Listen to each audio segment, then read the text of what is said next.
The other day I was working on my system, on my demo system, and I do not know exactly what I did before, but I did not see any one of my apps. So these things, Pulse, User Analytics, Watson, and all the apps that I have, the Assistant app, Watson, they were not there. And when I click here on the hamburger, they were not there either.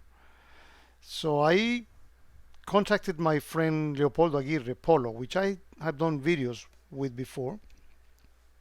Polo is now a support engineer for QRadar, and he pointed out this app, the Q App Manager, QRadar App Manager.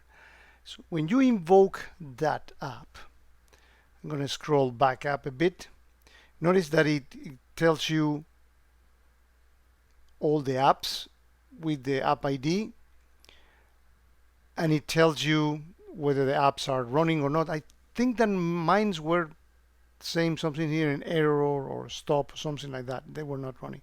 Notice that it also tells you how much memory every one of the apps is actually having, where the apps is running. In my case, they're running on the app host.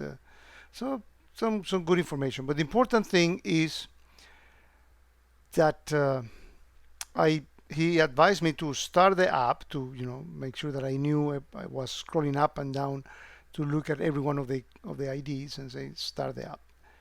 So I chose option 23.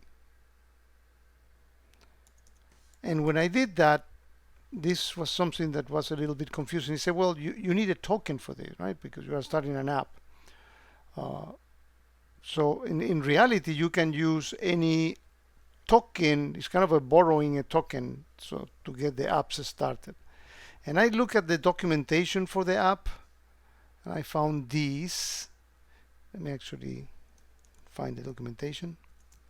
So if you Google QRadar App Manager, you'll find this, which basically tells you that you should start the apps from the Assistant app, which I couldn't do because I didn't even have that. So back to the app. So I selected any one, let's say number 6, which is the Sysmon token.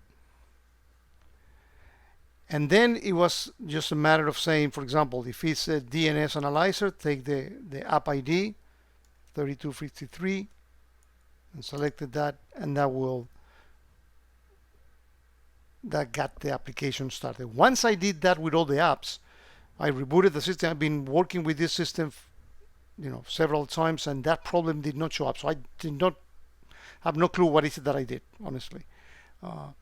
Another thing that I noticed that this app is very nice is that it tells you how much memory the app host is actually using in total.